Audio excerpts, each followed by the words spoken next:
So we did a series a while ago where you were just coming on here every month and we were sharing.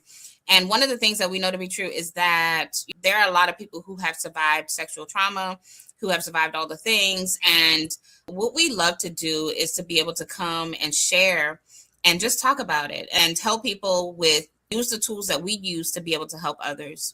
And so a little bit about how we landed here. If you don't know my story, I am Tammy again, and I have been in situations where I have been abused since I was 8 years old, right? More people than I can even count, to the point where it became a normal thing for me. It wasn't natural, but it was normal. In my mind, this is something that is supposed to happen, or something that we're not supposed to talk about. And so I started living out the symptoms of the trauma that I experienced. And then fast forward, I get married, and then all these things started surfacing again. And so I love this conversation that we're going to have because we are coming from two different perspectives. I'm married. Larissa is going through her singleness season. And so you were starting this conversation and having this little chat. And we were talking about dating and all the things. And I'm just like, we're sharing and giving each other advice and talking to each other from where we're at. And Larissa's going to share a little bit about why this conversation came up for her and why it's important. And so let's talk about it. Ha. So, hello, everyone. Again, my name is Larissa. And yes, this conversation, very interesting. This conversation came up for me or began a week and a half ago when I was asked to sit in on a loved one's session. She was meeting with her psychiatrist.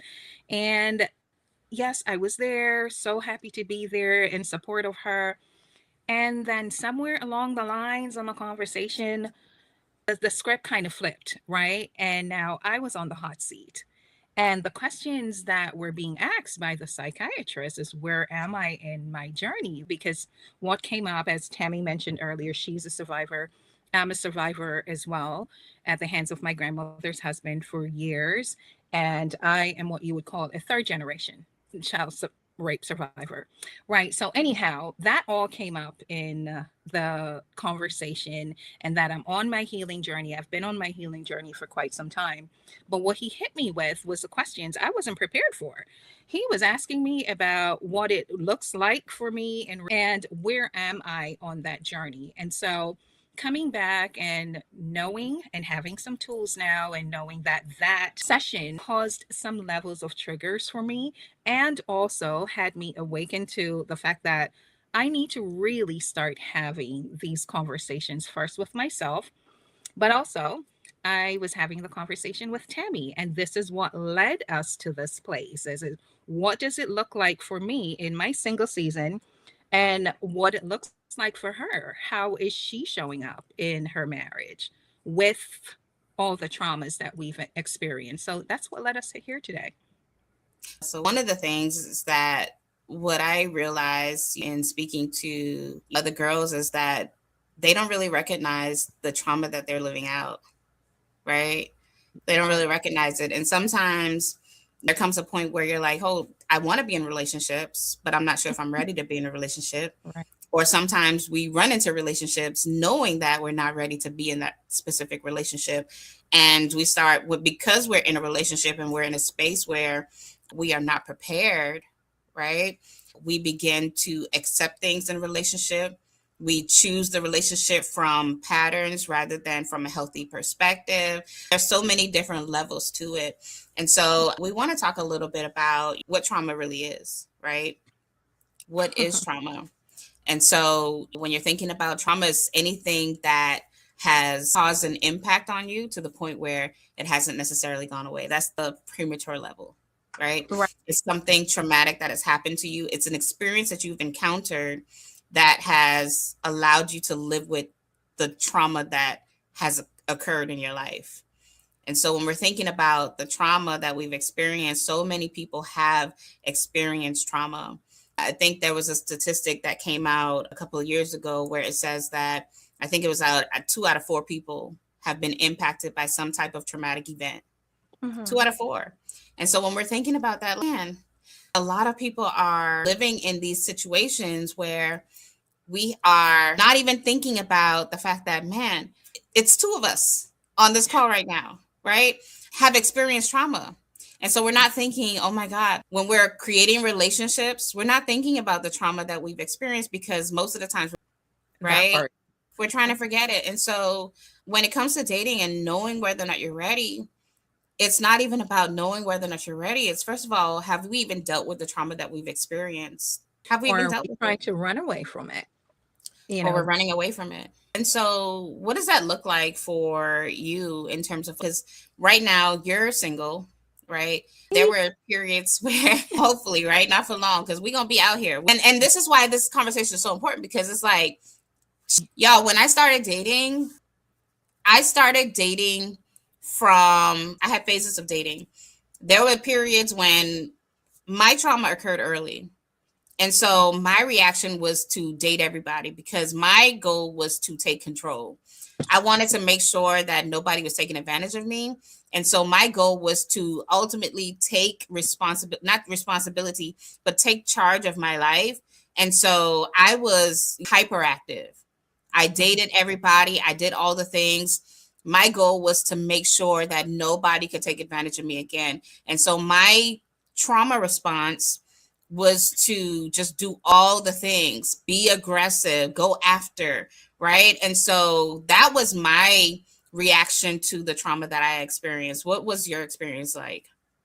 how you respond to trauma shows up differently for everyone, right? So for me, I didn't look at it that way. I was so afraid, and there were a couple of reasons for that. Because I had experienced the levels of trauma that I experienced from the abuse, but then another thing that I experienced that was very traumatic for me was being born to a father that had nothing good to say or to think about Mhm. me because I was a girl, right? And so I had that always in my head. I'm fighting these two stories.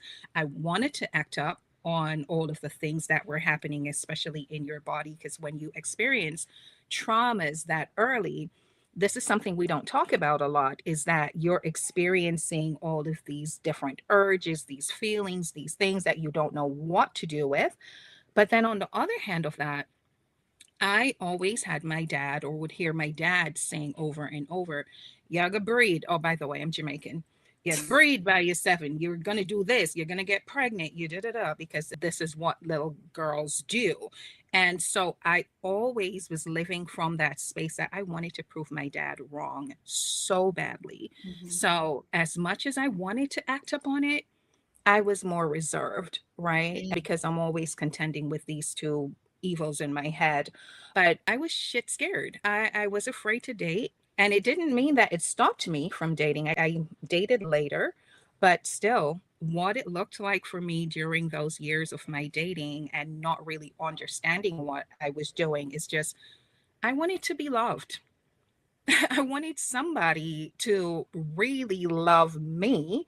And so, for that purpose, I wasn't vetting people. You don't know how to do all of that. Someone just said, "You're pretty, you're so beautiful." And I'm like, all right, let's see where this goes. And before I know it, I ended up in trauma bonds. And what that simply means is that I'm dating people that have either similar traumas or some sort of trauma that they haven't dealt with either. And so the familiarity of that, we're bonding on a story. Oh, you went through a horrible time. Me too, bruh. Now I love Mhm. you. All of Yeah. that nonsense. It's showing out. I was showing up until it wasn't working anymore. I completely identify with the trauma bonds because a part of that is me just in my reactions. So I was out there in the street. I was dating and I was like 13, 14 years old, right? And the complete opposite, because my dad was there. My dad was very present, and he's not that type of, he's going to talk to me like his daughter, right? He loves, he nurtures, he did all the things. And so I was still hiding a lot of that. I was Yeah. hiding me dating, I was hiding me going out. I was living two different lives. I was living a double life at home versus the one that I had in public. And it was because I didn't talk about the trauma that I was experiencing. I never told my family about what was happening to me until years after it happened. And so I was dealing with the issues on my own rather than being vocal. And Mm, so what that yeah. did was when I came home, I was this little sweet, little innocent little child, right? Right. But when I was out in the streets, I was a completely different person. Mm, And that led me into being into more toxic situations, me being careless with my life, drinking and smoking, and just being involved in not just the wrong relationships, but also the wrong friendships, the wrong crowd. And it led to even more trauma, because now we're dealing with trauma on another level, where it was like child abuse, right? It turned into, okay, now you are in situations where you're being raped, right? And now you're not even talking about these things. And a lot of that is because I was out in the streets. Now, rape is never anybody's fault, right? Whenever you say no, no is your no. But I didn't know not to even put myself in those situations where I had to like fight for my life. And I still was not having the conversations or communicating with anybody about what was happening. I remember thinking I got control, because that was my mindset. At 14, you got control. But at 14, you right. absolutely nothing. Right. But in my mind, I'm dating all these guys that I'm talking to are older. They're like, some of them in their 20s. I'm saying some of Woo. them are older. I'm dating older guys. Nobody is my age that I'm talking to. So that is a red flag number one. But you're talking to these people and you are doing things, and it's like, hold on, wait a minute. That is kind of where it differed for me because during those ages for me, I was still at my grandmother's house where the only freedom I had was going to school, coming back home, going out to the stores that she sent me to, all of those things. I was still under that level of being watched over. I'm not going anywhere. I wasn't allowed to go to parties, none of that stuff. So I was always home. And during those years were the years because my abuse initially began at 5, but then at the ages of 11 through 16, I was living or actually had access to my grandmother's house now. My parents had migrated. So I was just in that structure. So I didn't have many places to go. So I was very limited when it comes on to a lot of things. And so the exposure wasn't there. So I didn't have access like that. There were little boys in the community and whatever. But to be honest with you, because of what I was living with at that time, I was still under her roof. Now, this was happening where I was being abused night after night, continually for years. Those things were the furthest off from my mind only because I'm always thinking about what's going to happen later, right? And my story got so much more intense when there were other loved ones that were I had to be protecting others. But all of that didn't take away from the fact that, again, the abuse began so early. So now I'm having these feelings. And what do I do with these feelings? Mm-hmm. They were showing up in other ways. I may not have been able to act out sexually in other ways, but there were issues where there were boys, and it's also not knowing, not believing that I could say no. Yeah. Right. So whether it was the boys in the community or having attraction, I have to say it was a double whammy for me being in that structure because I wasn't allowed to go out much or at all. I should say I was very limited to that. So there wasn't a lot of exposure. So whether it was other loved ones that I was acting out or things were acting out on me, whatever the case, the fact is I didn't have that experience and I never had that outlook either as to I'm in control. It was the opposite for me. I felt as if I had no control. So, something you said, you alluded to earlier when you mentioned you were just doing whatever because you believed that you could control the situation. I felt like I couldn't say no to anything and anybody. Right. So it didn't matter who it was, whatever the case is, in the very, again, limited situation that I was. If someone just said, Larissa, hey, you're cute, or this person likes you, whatever, thank God I wasn't allowed to go anywhere because I think I would have done a lot more damage than I did. Now, when I left the situation and I migrated, that was a whole different story. But now I was older, still thinking from my little girl brain, but I was older. And at those times, this was early 20s, mid 30s, and I was still very limited, but needless to say, it did come up. Did And I think it's so interesting how we have two different perspectives, because there are two different types of people who are tuning in. And one is going to be that person who was like me, who was very proactive in yeah, being promiscuous and just being extra, versus somebody who does pull back in those moments. But in both of those situations, none of it is control. You felt like you had no control, right? right. And I felt like I was taking control, but none of it, we were in control of any of the circumstances that we had No, in the spaces that we were in. We were just yeah, responding that way. And so transitioning to now, I'm out of the space, getting saved, right? Coming into God. And let me just say this, because a lot of times people are dealing with these things on their own. But when I tell you that we serve a God who is so high, he is so mighty, he is so powerful, that he can free you of even all the smallest of the smallest and the biggest of the biggest things that you will ever encounter. He did that for me. He did that for me because I thought that I was so far gone that I could not be recovered, right? I thought that I was so far gone in my experiences that there was no hope for me. But even mm, in that, God rescued me. And so now, because I have come into this realization that, oh God, I want to know you, I'm understanding that through you there is healing. And I'm now going through this process. Within the process of the healing, right? How do I know that I'm even ready to even start going out there again and putting myself out there again? Now that I'm going through this, how do I even know? And I had to first acknowledge the trauma that I was experiencing, and then walk through it. Right. So that's the first, like, when I'm thinking, should I be dating right now? Have we even acknowledged the trauma that we've experienced? Because the most uncomfortable thing that I had to do was sit down and realize of the damage that I caused because of the symptoms that I was living through. That's why, like, when I hear people talking about when you get into a relationship and they're like, what's your body count and all these things, right? It's such a disrespectful question, especially if it's coming from somebody who was saved. Because, first of all, the person who has a body count for a reason. We yeah. don't just wake up one day and be like, I'm just going to try to be out here just having sex with as many people as I possibly can.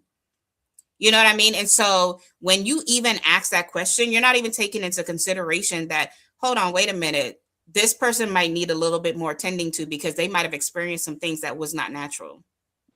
You know what I That's mean? that's never the first thought. It's always you're met with a judgment, right? And it's funny because as you were talking earlier about the different ways it showed up for us, this is the beauty of doing this work and being on your journey and the spaces that I have been exposed to and the opportunities I've had. I never in my wildest dream thought that someone would be responding or acting out in that way. I knew very much about promiscuity, right? But it wasn't until I went into a workshop a few years ago. I was one of the facilitators there. And I met with, in the group that I was facilitating, there was this much older woman in the group and she started talking. And when she said that her father, by the way, was her abuser, and she said because of all the things that her father had done, she felt as if she had absolutely no control over anything. So she just started sleeping with anything and everything that was on 2 feet, right? And in that moment, I remember sitting and I'm going, oh my God, this is how that affected her for her to be behaving this particular way. So it puts me back to the story in the way that you are describing this. And even in that group setting, there were people passing remarks saying you were just bad, you were just reckless, you were just not understanding that you didn't hear what she just said because of what her dad did to her. She felt void of worth. And so anything and anybody, because she was also trying to wipe the image of all of the years of what her dad, her biological father, did to her. So anything to get that image out of her head, she would just sleep with anything, right? But then what does that do to a person after a while? And then you're having the outward speak. People are judging, you're just bad. And we see this happening daily now with younger girls, that they're acting out of what was done to them, not knowing what to do, feeling void of word, feeling. And all you hear is the girl just bad. She just bad. She just wow. She love man. That Mm-hmm. type of a response, right? So it's and Yeah. even here's the tricky part, because even after you get saved, at times you Mm-hmm. still have that demon to deal with. You still You got still it. have that. And let me be very careful in my choice of words, because you may not see it as an issue. It's a thorn that have to be dealt with, and we have to submit it to God. But make no mistake about it, it is hard. It's It very is hard. hard, especially when you don't realize this is why I am behaving the way I'm behaving. Right, Let me. because when we're thinking about it, when you mentioned that, the fact that you still have to deal with the issues that still come up even after you are saved, it made me think about someone I had encountered where they didn't even tell their spouse that they were abused. And it's like, how do you even get to that point of being married without even being able to share that something this traumatic has happened to you? I know. There's several reasons. I know a few people that I have met, and I'm not married yet, but the fact of the matter is, it's no different, because I've been in relationships where I never mentioned. And it's because you don't feel safe. One, you may have shared that with someone else before and they turned around and weaponized it. They ended up telling you about it. In fact, I was just talking to a beloved cousin this morning, and she mentioned the same exact thing, that she was in a relationship where she told him initially from their met, and all throughout the relationship, all he kept doing is, that is the man that did whatever to you and you loved it, and he weaponized that thing. And so Mm-hmm. there's several reasons as to why a survivor may not speak about it. One Mm-hmm. of those reasons too is shame. That's the whole thing. I chose not to tell that person, because you're going into this relationship, you already feel like you're unworthy, that you're dirty, you're not loving yourself, and you just believe that if you tell this person, that's how they're going to see you. I Mm-hmm. don't want you seeing me as the victim. I don't want you seeing me or considering me as the girl that was raped. So there are Yeah. many reasons. And then also silence, right? Because I want us to understand the safety word, because sometimes it's not your spouse that is doing something to you, Yeah. right? It's not your spouse doing anything to you to make you feel unsafe. Sometimes that safetiness comes from just from the experience of what it was that you experienced. And Yeah. because of what you had in the past, you carry that into the future. And so you have created the wall to say, oh, my spouse is not safe, even though he might be. You just haven't trusted yourself enough to be able to share it. And so that comes up sometimes. And which goes to another thing. If you are not able to talk about the trauma that you've No, experienced, you should not be dating. And that is so true. And let me preface this by saying, we're not here to judge anybody's dating relationship, where they are right now, how you've operated in the past. We're just honestly having some truthful conversations around. If you are with someone or even single and thinking about dating, but the thought about having to share that with someone makes you cringe, you're not there yet. You're not at the place that you should be dating, because if you cannot share that with the individual, and worse, if you realize the reason why I can't share this is because I don't feel safe with this individual, because I don't trust that they're going to be able to hold this, you should not be dating. it's a red And flag, it's, right? It's a flag to basically say that I was dating from a trauma perspective. I still haven't been healed. yeah. But what does that look like? The healing part of it. And what does it look like when you're already in the relationship and realize that you have not healed? That part. How do you begin that process? That part. You begin by sitting with yourself. I think so many people are afraid to sit with themselves because then if they actually realize that if I sit with myself and sit with the trauma that I've experienced, it's going to bring things up that's going to make me uncomfortable. Child, listen, this healing journey is not for the faint of heart. It really isn't. And I have to say, I completely understand why a lot of people try to avoid it. Because Mhm. when you have to sit And then all of these memories and these things that we spend a great chunk of our life trying to avoid. However, we try to avoid them, whether by busying ourselves, whatever the case. When you have to sit and you have these memories now flooding, or you're even forcing yourself to go back, it's very hard. It's uncomfortable. It hurts. You start questioning your worth, all of these things. But unfortunately, until we get to that space that we can do that, there cannot be any true healing that's Yeah. happening, because suppression, silence, hiding, evading it, it's not healing. It's an indicator that it's still there. It's very much active.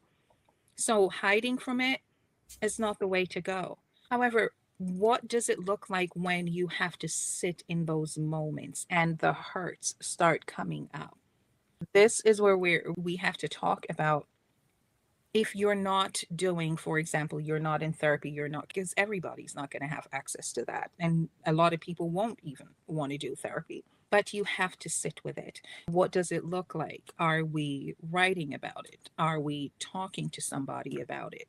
Are you just staying still, feeling it, crying, getting it out somehow? What does Mm-hmm. it, let me ask you, what would you suggest?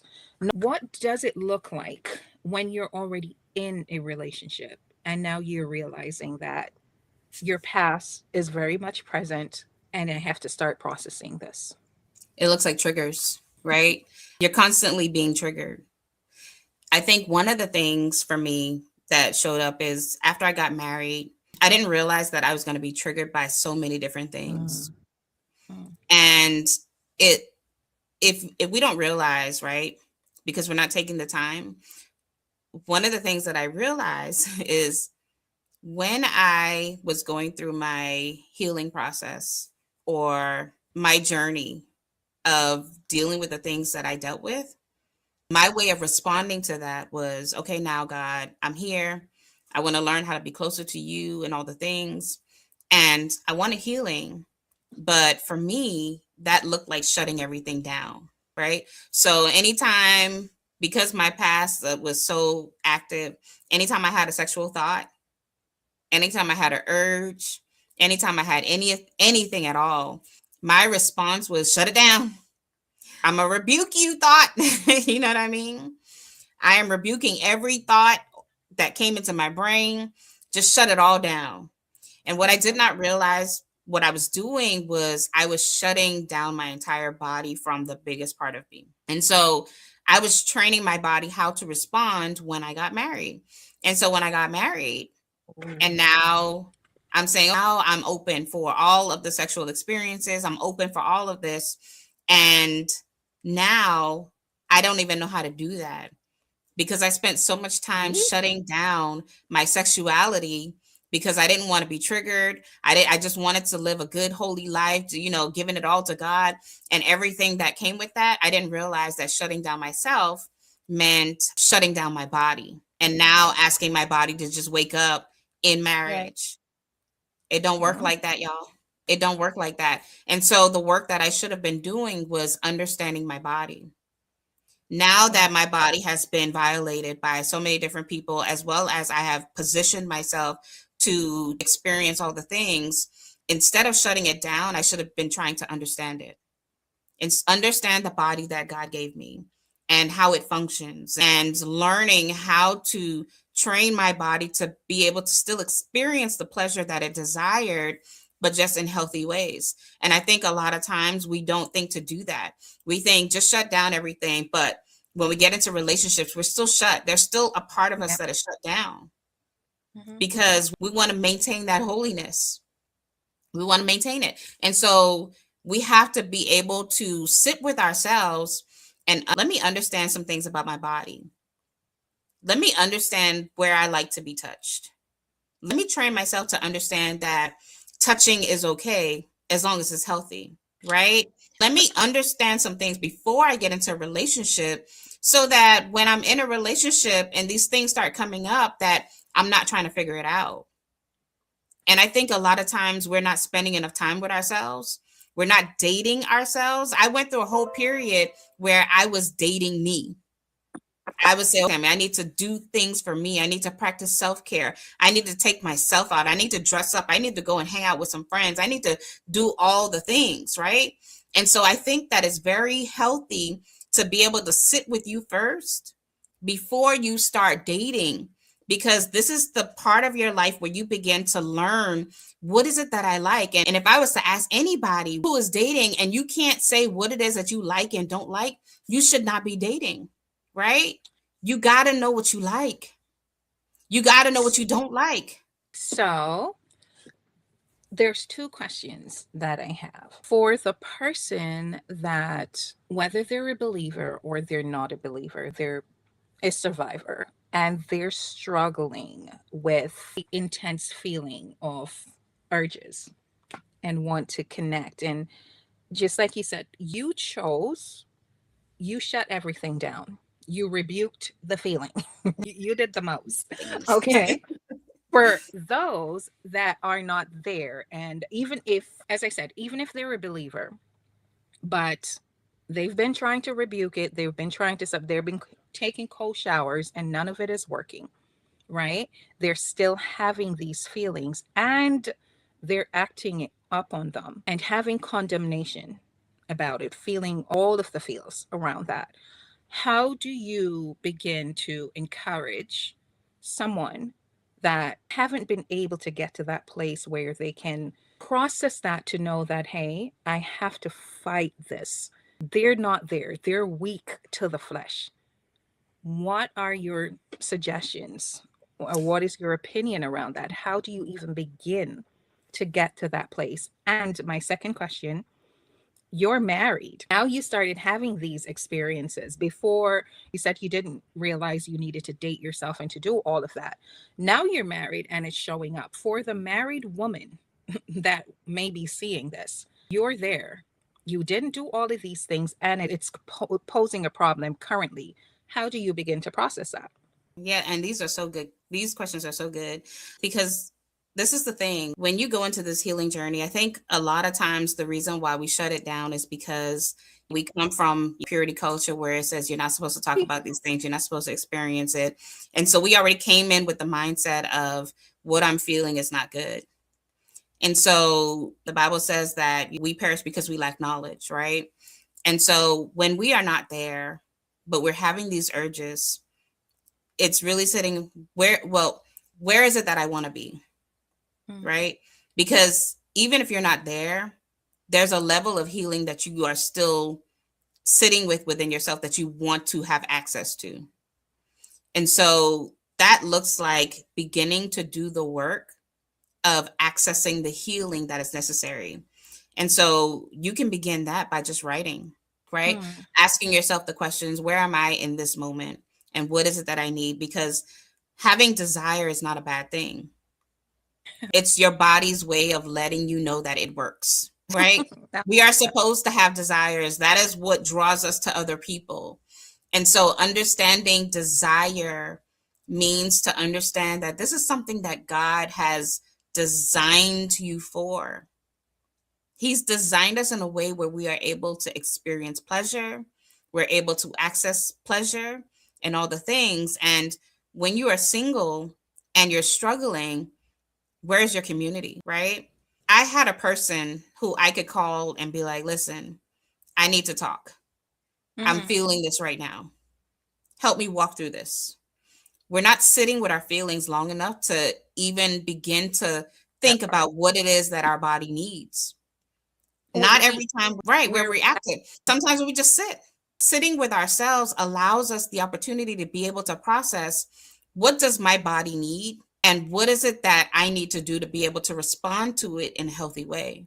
So, if I can interject, that's literally what I was waiting and hoping that you would say. Because, and it's going to look very different for me as a single woman versus what it looks like for you, right? Because it's getting to the place that even if you were always the person that reacted, I am feeling this is what I need in this moment, even without giving it a thought, you're just acting up on, again, its urges by every stretch of the definition. I feel this. immediately I have to respond to it. It's doing now the hard work of sitting down and acknowledging, I am feeling there's some Mhm. stuff happening. Yeah. Right? I'm feeling this way. I feel like I want to be touched. I feel like I need somebody's husband. Lord Jesus, forgive me. Somebody's son. Somebody's son. I feel like I feel like I need to be in the presence of somebody's son. But if you do know, it's that level of acknowledgement.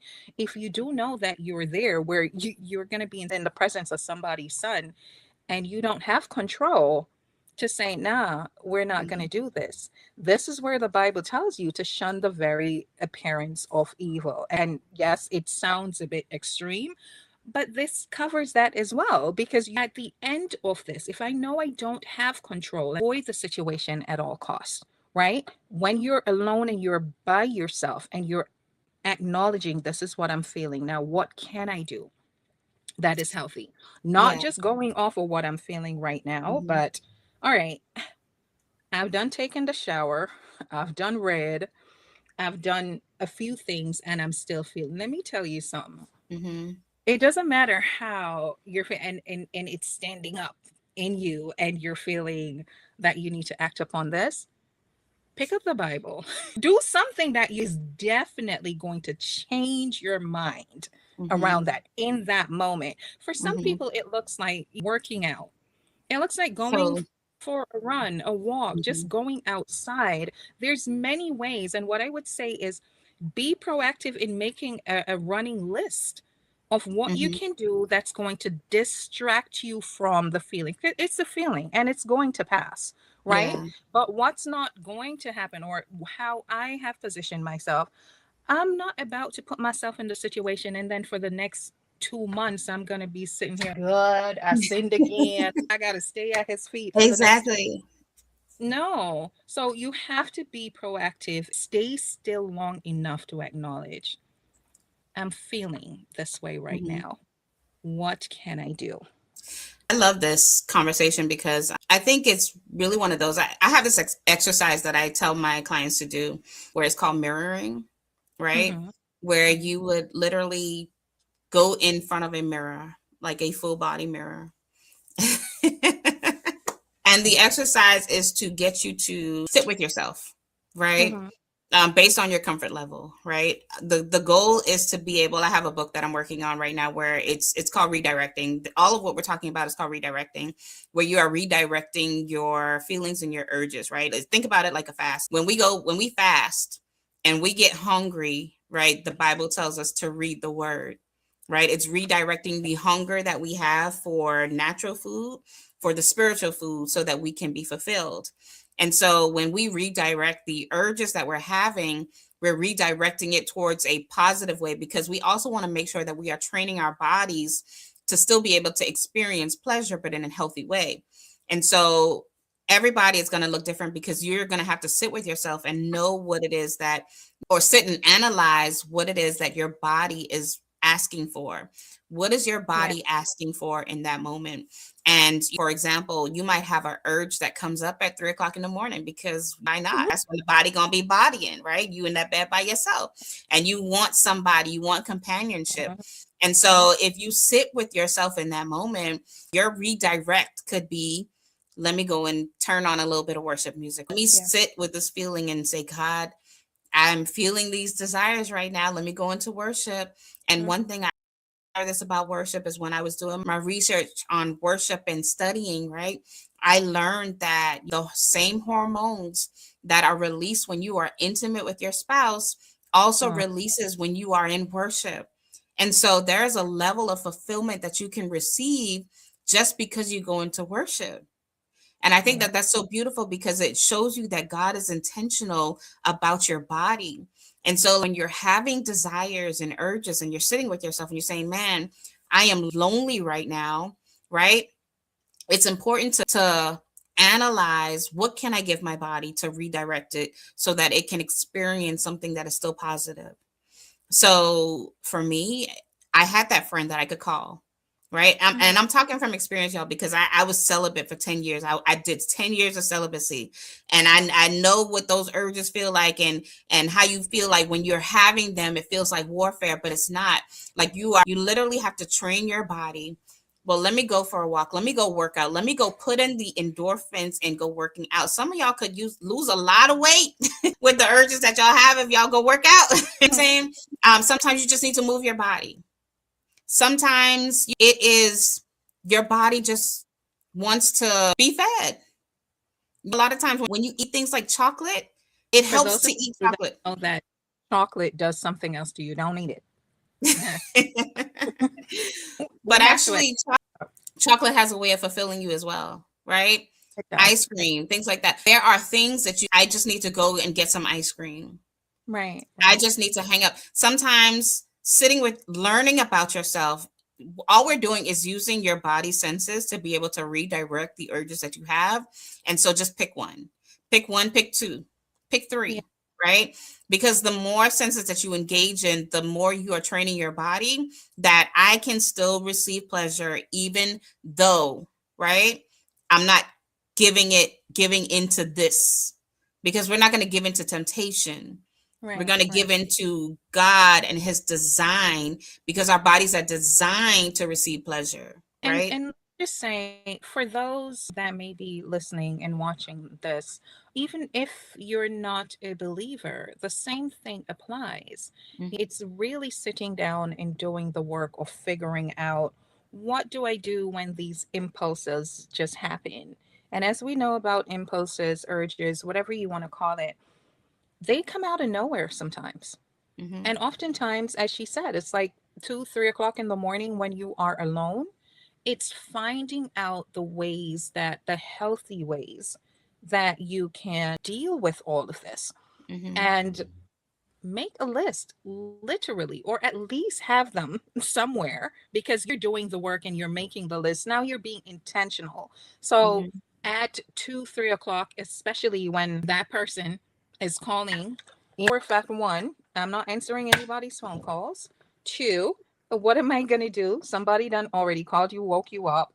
What can you do in those moments? One, if you know that those conversations going to lead to something, don't answer the phone, right? Matter of But fact, you're, do an extra layer of protection and block the person, because why are they still able there to you call go. you? There you go. Well, ain't Right? nobody calling me at 2 o'clock at this point. But for those of you, Well, during my period of celibacy, the right, calls were right. coming. No, girl. See, that's the Put thing. do not answer as the name. That's one name I don't have in my phone yet. I need to add that. But anyhow, I asked you the question about, what does that look like for you now as a married woman. But there was something else I wanted to ask, but we'll come back to it. But yeah, So I think because I had shut down so much of me when I got married, and let me be clear, because there were times when I dated myself in my singleness, but I shut off the sexual part, right? And so for me, I was still dating myself. I was doing all the things that I thought was healthy. I was still doing the self care, all the stuff. But when I got married, now I'm having to give that person access to me. And so there's this exercise that the first exercise is mirroring, where you're sitting with yourself, you're learning your body, non touch, right? So this is what I share with my singles, even marriages, mirroring, sitting with yourself and understanding your body and really analyzing what kind of feelings are coming up. But that there's another layer to this exercise where it's called mapping. And mapping is, now that I am learning my body and I'm exploring my body, what is coming up for me when I am touching my body? And so mapping helps you to analyze areas where you might be triggered. It's not going to give you everything all at once, right? It's going to be a process that takes time. It's going to take months for you to be able to get here. And even when you're married, some things might still come up.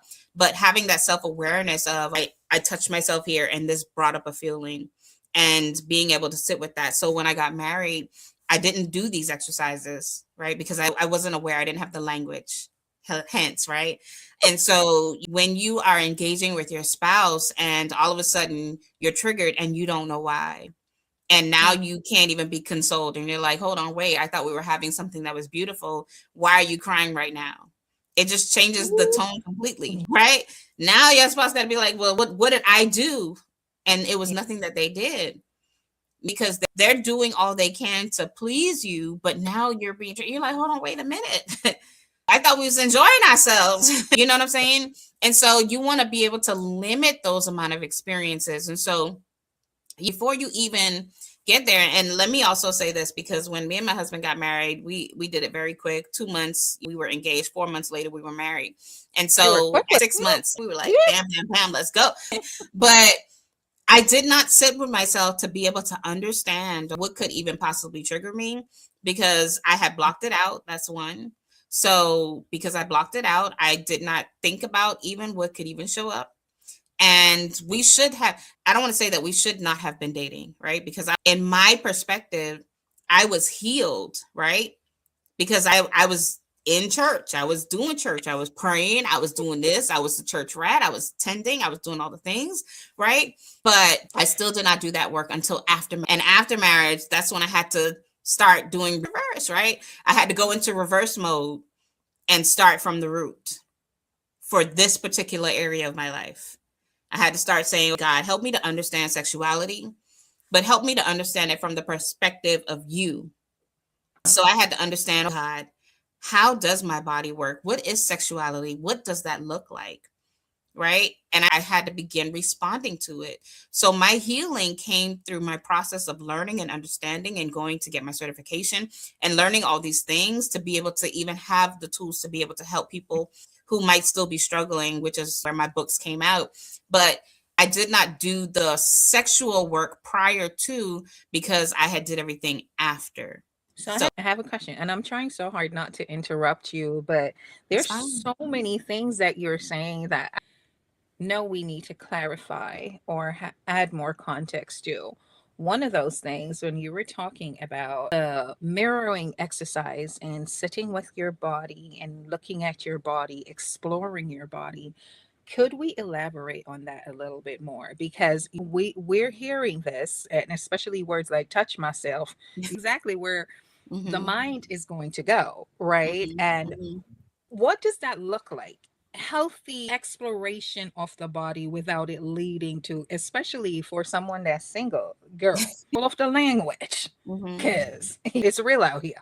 So, Mm-hmm. anyhow, really look like when you're saying sit with, and before you respond, I want to hold space for those people. And because I was there, and to be honest, I'm still getting through that, is when you have so much shame or you have assigned shame to your body, right? Because of the traumas, however you got there, but you have shame around your body that you don't even like looking at yourself. Mm-hmm. So now you're telling me to go take out a mirror and go look at what? Because I don't like what I see. So what am I going Mm-hmm. to sit here and look at? So Yeah. please, how do Yeah. we process that? But I And I need you and to. I love this because this is a part of the work, right? I don't recommend that you do this on your own in terms of communication. So I recommend you have a coach who you can call and walk through what it is that you're feeling.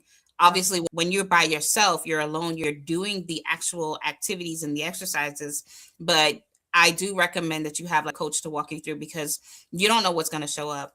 Now, when it comes to, and there's layers to understanding your body. First and foremost, just acknowledging the fact that I think a lot of people don't recognize that we are sexual beings. As long as we're human, we are sexual.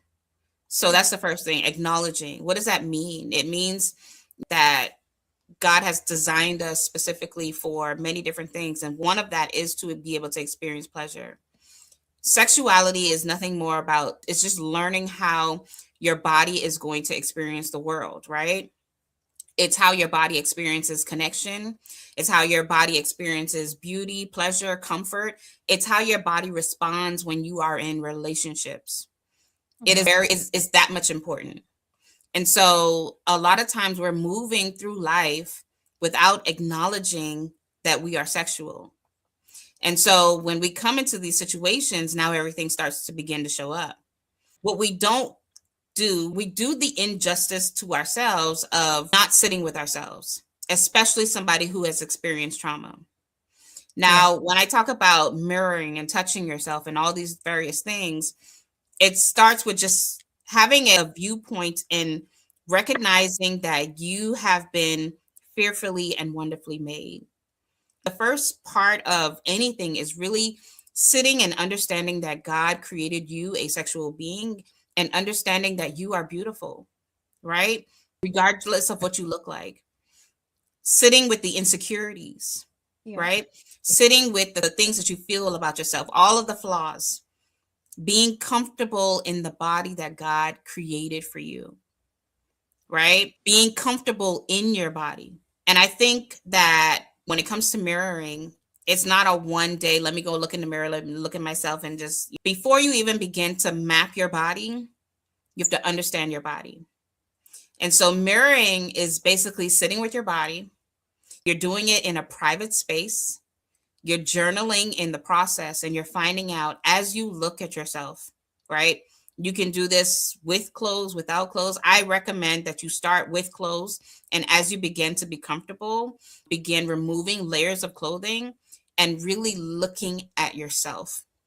I think many people, I don't have a statistic out there, but I can imagine that many people do not look at themselves in the mirror. They're not analyzing. They can't tell their vulva in a lineup if it was given.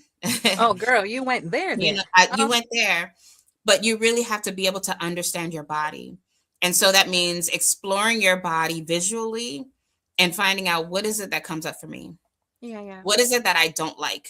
Right? What comes up for me when I am sitting with my body here? Am I being convicted? What am I feeling right now? Are you feeling What am I shame? trying to filter out? Right? Yeah, yeah. Are these negative thoughts that I'm having? Are these positive thoughts that I'm having? And filtering out what is coming up for me right now. And then once you do that, start analyzing those thoughts. Start training your body to settle in what it is that you're feeling. And then begin to retrain your brain to understand that your body is beautiful, right? Talk about what you're feeling. Do I feel shame? Am I uncomfortable? Do I feel disconnected? Do I feel worthy?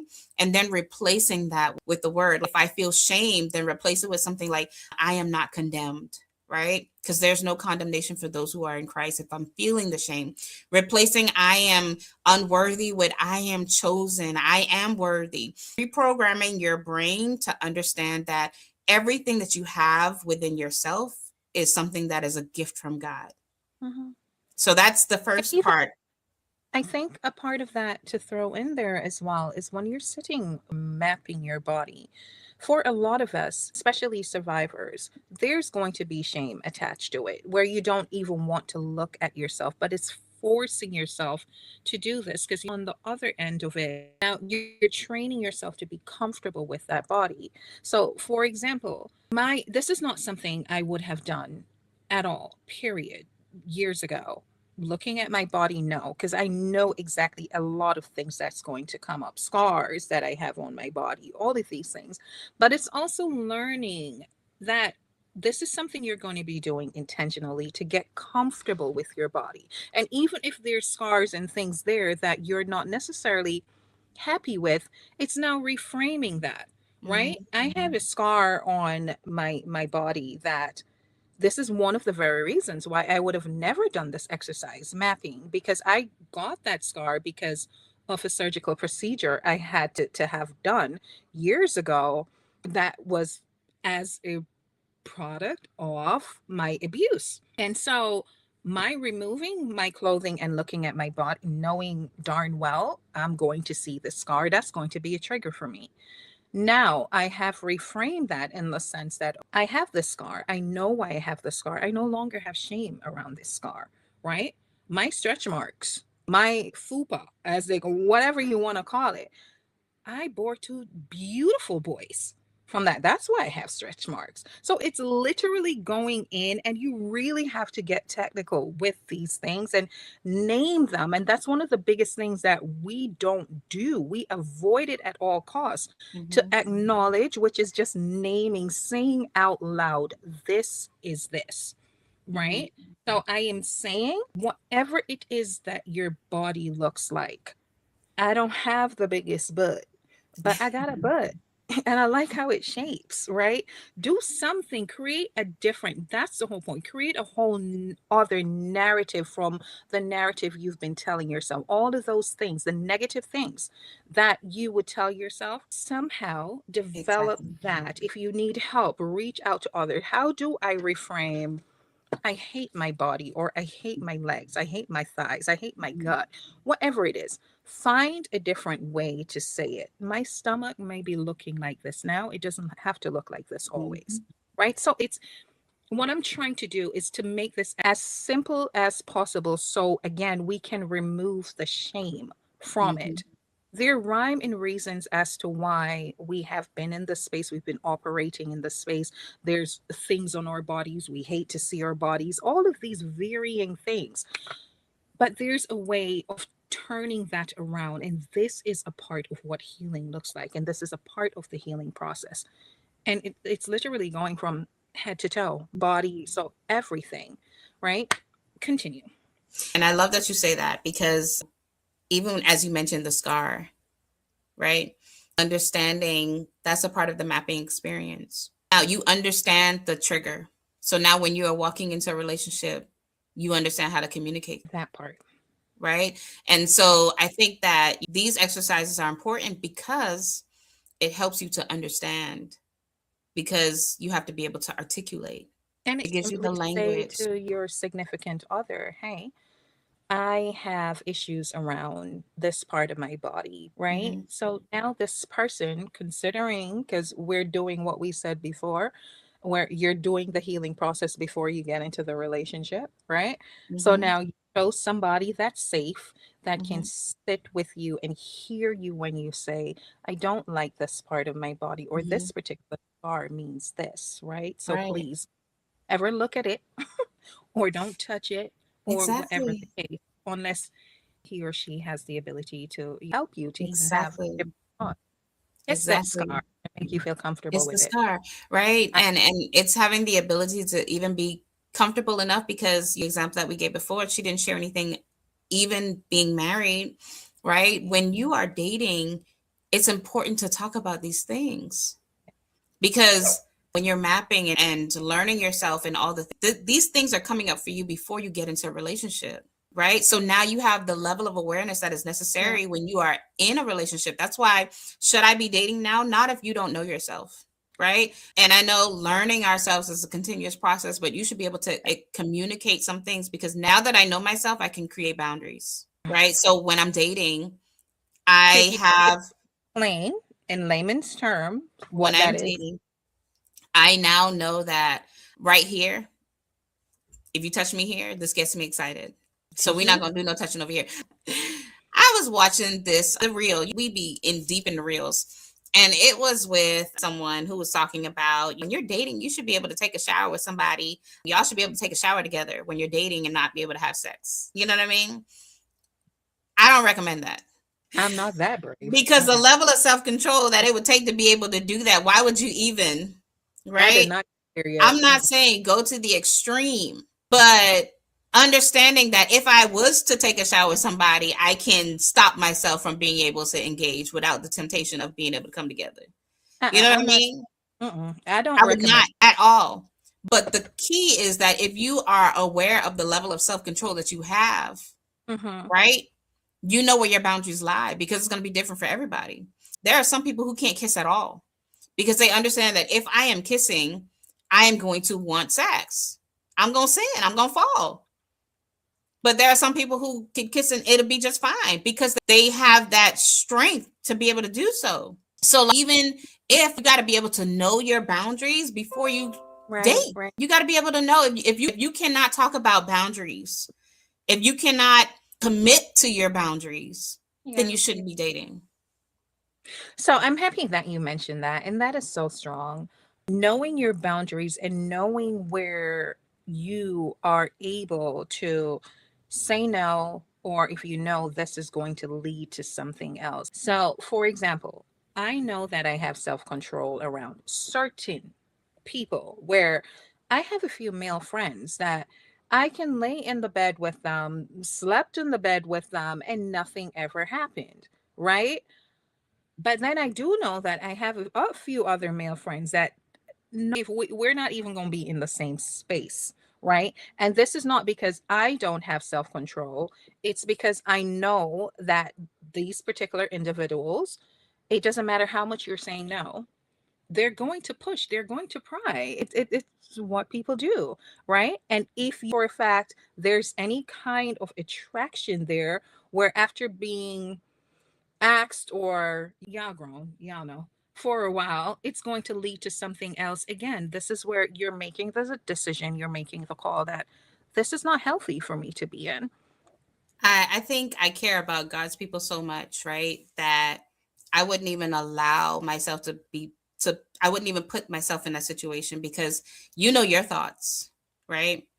But Mm. you don't know what the other person is thinking. And the Bible says that even if you look at somebody with lust, then you have committed sin. Yeah, You've yeah, yeah. committed adultery. There is some mental things that is going on because Yeah. the mental is going to align with what it is that your heart wants, right? Your heart's desire. These are the things where you might create the boundaries for yourself, but you can't Mhm. control what somebody else is thinking. And so, even with the example that I just gave, when it comes to the person who said taking a shower with someone, you might feel in your mind that you have self control to be able to put the boundary to do that. And you Yeah. if you could do that without thinking about sex and it going somewhere, kudos to you, right? But what about the other person? Why Right. would you even put them in the position to be able to sin against God like that? Right? And so that's also a level of strength that Yeah. comes with that, to the ability to be able to say, this is my boundary. I love God. I trust God so much that I understand why he wants it to be this way, regardless of what it is that I'm feeling. I'm going to say no, right? If you can do that, then dating is good for you because you have the ability to be able to pull back. And if you can't, it's okay to be single. And again, Sean the appearance, I'll stay over here, you stay over there. We get it. But besides all of that, it's also knowing for me in the single season, there's several layers to this, right? So it's choosing not to date because I know there were things that I needed to heal from, things that I'm actively healing from now. And then also trying to keep myself in a space where I know I'm not asking anybody. If I put myself in certain position and I don't have that level of self-control and things end up happening, I am that person that, as I mentioned before, it's going to be on me forever for an extended period where now I'm having to deal with condemnation as well. Mhm. Right. Yeah. And so just trying to avoid that at all costs. But the whole Mhm. basis of this, it's doing the hard work of trying to assess where are you Mhm. honestly. Do Yeah. I have that level of self control? Do I feel secure in myself that I can Mhm. start dating? Do I have boundaries? Do I Mhm. even know what boundaries are? Did I establish them? And by the way, you're going to develop more and more boundaries as you go. But just starting out, what are my boundaries? Mhm. You have to be able Yeah. to do all of that before you even think about us. I'm going to start putting myself out there. I also think too, because healing is a continuous process, right? And so I think the message that I want to make sure that I am sharing with people is that when it comes to dating, when you're doing the work, it's giving you a level of self awareness that you would not have prior to Yeah, yeah. dating. And so when you are dating, because sometimes you might not know that these things might come up until you are dating. You might not know that, you might think that you have a level of a boundary, right? You might think that your boundaries are strong. And then you get into that relationship and then something happens and then you're going into repentance mode. Listen, there is no condemnation for those who are in Christ. God loves us. He does. It's not Very. permission to go out here and just be sinning in these streets, but there's also a level of grace that he has given to us. We have to maintain a posture of, I am trying. And this is the beauty about God. If you have a relationship with him, then you're always going to be seeking after, how can I please you, God? And Yeah. so the stronger your relationship is with God, the higher level of resistance that you have to be able to sin against him. And so sometimes that is built. Sometimes that comes through falling. Sometimes Yeah. that comes through trial and tribulation. Sometimes it comes through error, right? It doesn't necessarily mean that I don't need to date, right? Sometimes you're going to be tested within the relationships that you have, but don't stay in that fallen state. Continuously strive to keep going. But if you can create a boundary, right? If you Yeah. can control your emotional awareness, if you have knowledge about how your body functions and what you like and don't like, then you Mhm. you probably have already positioned yourself to begin. And after you begin, things are going to come up because as you are dating, you're going to be dating different people with different temperaments and different things that they do and different triggers that are going to come up. Different things are going to happen. And while you are doing that, guess what that's going to be doing? Revealing things that you also need to work on. Yeah. Revealing things about yourself. I need to go back to the drawing board because I didn't know that this was going to be a trigger, but now let me go and work on this. You know what I'm saying? And so it's going to be a continuous process. But the boundary, the border level for even being to even consider dating means that I know a little bit about me, enough about me to go out here and know that my goal is not to sin against God. So I have a question. You have made many references to dating and dating many people or dating people. For me, over the years, I honestly thought dating meant you're dating one person. But the older I get now, I understand that no, you can be dating multiple people.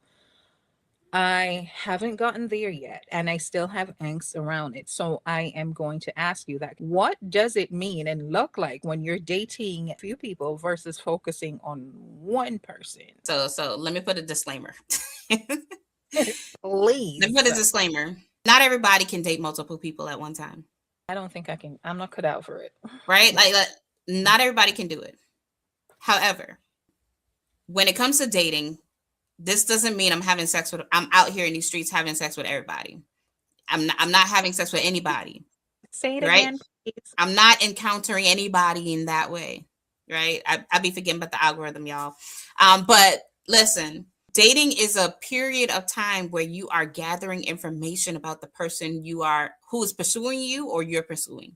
So you should legit be gathering information. And this is the thing, especially people who have experienced trauma, they tend to marry everybody they date. Everybody they date be their husband. They be like, no, this low down, right?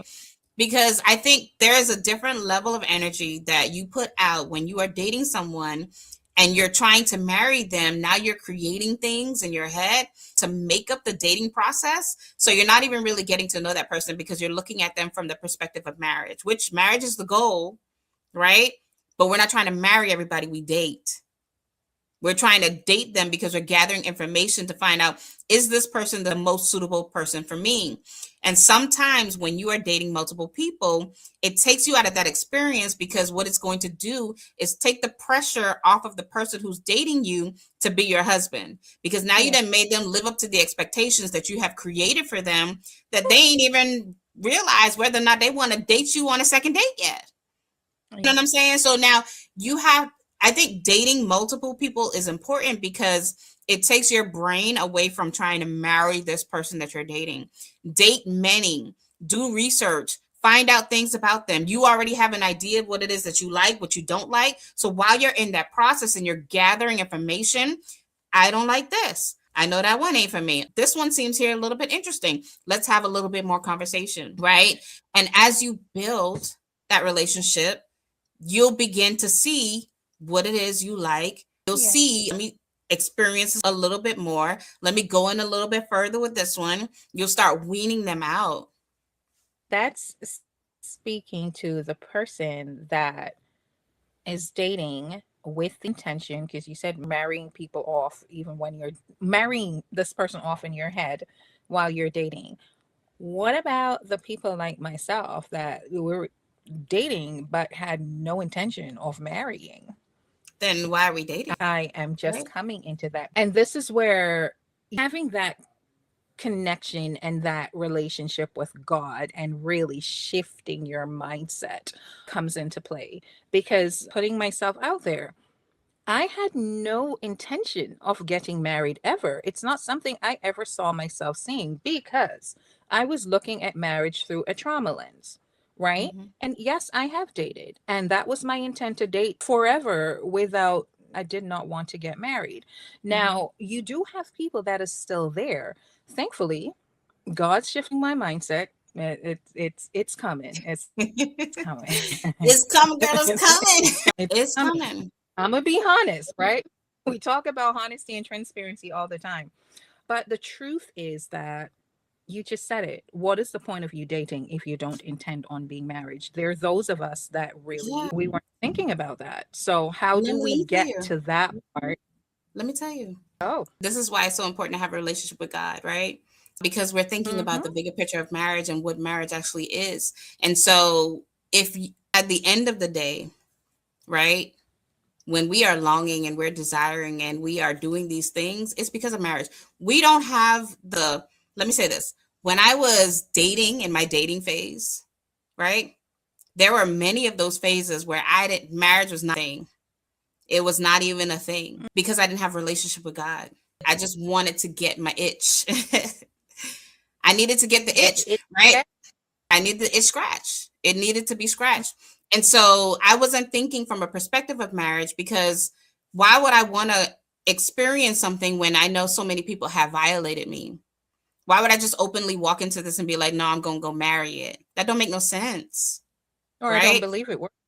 Or I don't believe it works because I'm not at a level of where I can even trust God with the experience. But when you are dating from a healed perspective, the goal is Mm-hmm. always going to be marriage because you understand his design, right? Yeah. Why am I just Part. dating somebody that I'm just going to be wanting to have sex with all the time and I can't even engage?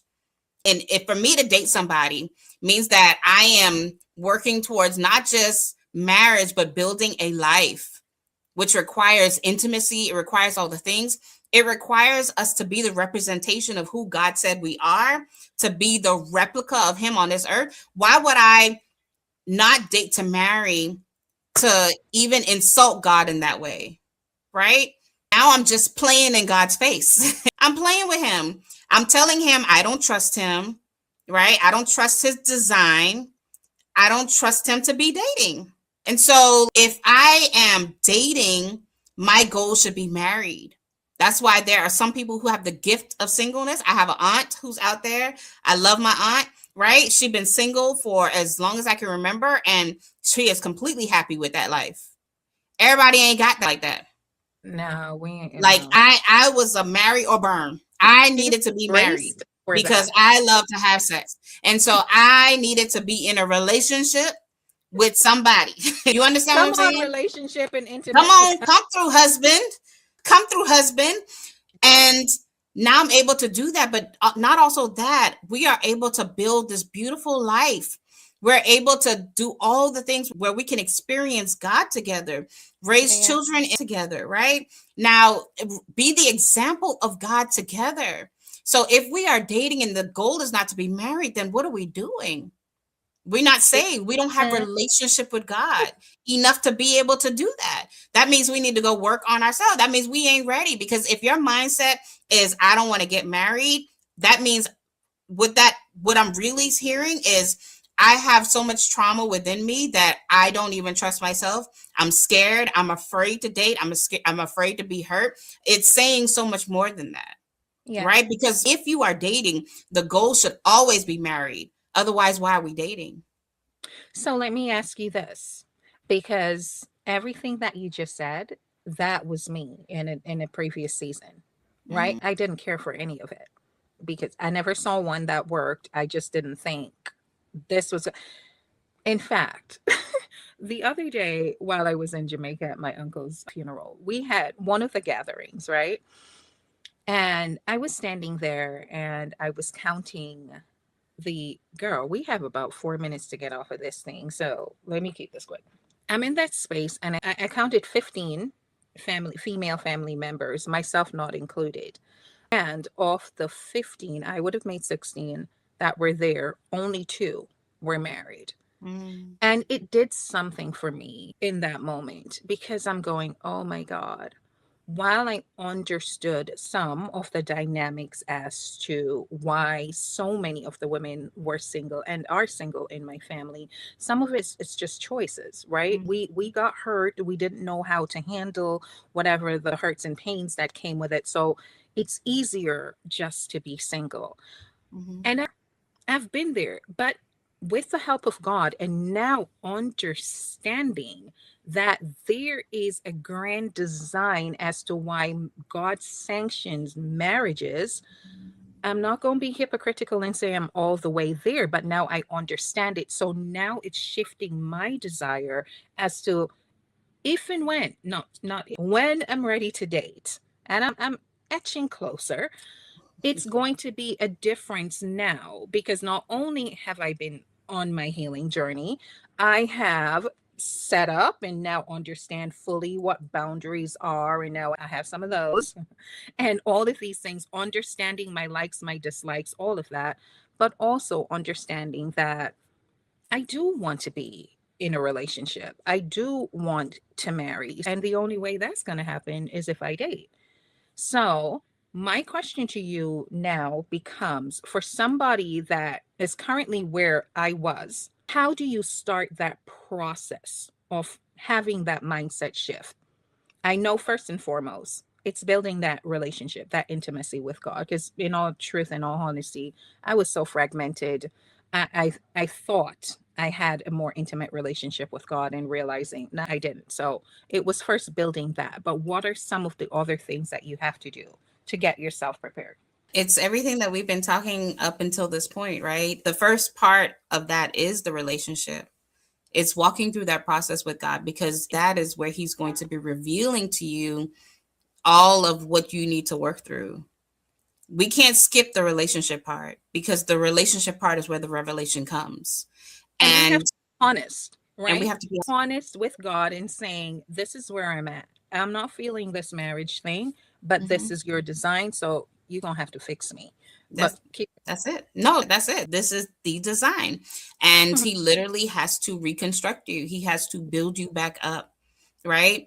We can't skip the trauma part. We can't Yeah. skip acknowledging what we've experienced. We can't skip the process of what we have to do to get to know ourselves. And so when you come into the revelation of, hey, God, I want to date, I'm experiencing these things, you begin with the relationship part. You begin with the prayer. You Yeah. begin with the building that level of intimacy. We can't, there's no possible way to skip it. And while you are doing that, now you're doing the work on yourself. You start by figuring out what you like, what you don't like. You start with the sitting with yourself in the mirror, looking at yourself. You start with the mapping. You start with the journaling, right? You journal your process. Or Journaling is record so it. important. I think that Or we underestimate the power of journaling mm-hmm. our thoughts or however that looks like for you. We Yeah. underestimate the importance of being able to analyze what's going on in our brain about what it is that we're experiencing. And I know sometimes we're uncomfortable with that, but when I tell you, my past is so colorful and it's so big and it's so Mm-hmm. wide, and I had Yeah. to sit with these things, even the most uncomfortable parts of me. But the exchange was I got to give it to God, right? That's the exchange. Is you can't skip the bad things that happened, right? You have to be able to acknowledge them. You have to be able to talk about them. You have to be able to work through them. Sometimes it means I need a coach. Sometimes it means I need therapy. Sometimes it means I need community. Sometimes it means I need an accountability partner, right? You have to figure out what it is that you need. But the first step is to get into that word. And be That's open when you get in that word and God starts showing you some stuff about yourself. You have to be open to receive it because let me tell you, He will show you, girl, you have attachment issues. mhm, It comes out. It's not just the work that you're doing in therapy, but in all honesty, I continue to say it's God and therapy that has mhm, helped me tremendously on this journey because God does start to bring things up and through the Holy Spirit, through showing you things. And it's being, as I said, open It's being ready to make that pivot and to address those things. What are attachment issues?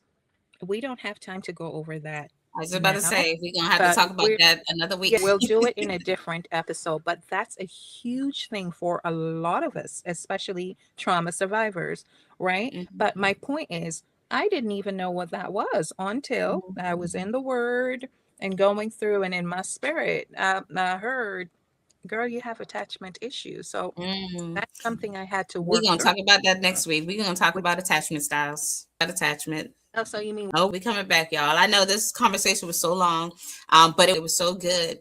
And thank you guys for hanging in there and tuning in. I'm sure that you liked it because I liked it, right? I'm gonna just put that. I It was so good. But we're gonna wrap it up because we have been on here longer than the expected time. We're supposed to only be on here for an hour. Tammy, we did say an hour.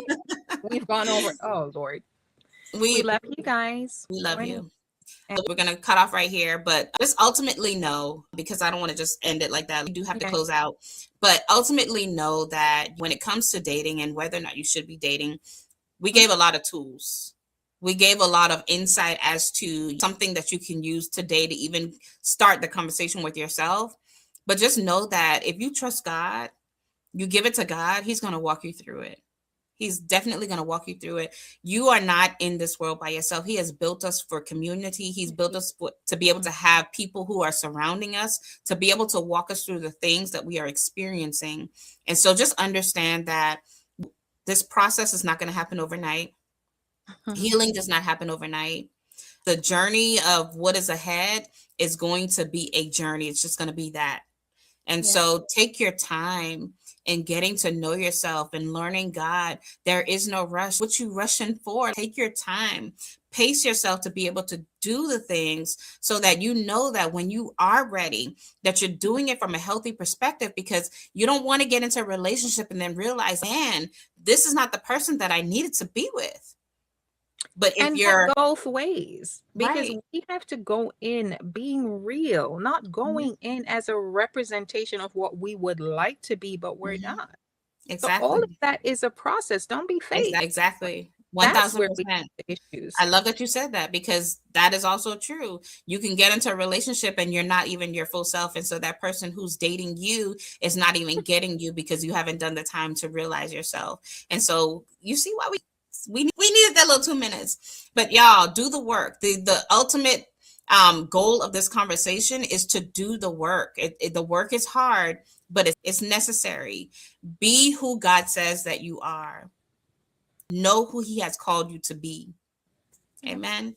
But we're gonna end right here because we gotta go. All right. And I'm Larissa, you got happy that anything we're else? ending on that. Wasn't a part of what we were going to do, but Well, it's we flowing with the spirit wherever we go. So there you have it. I love you guys. Thank you for tuning in.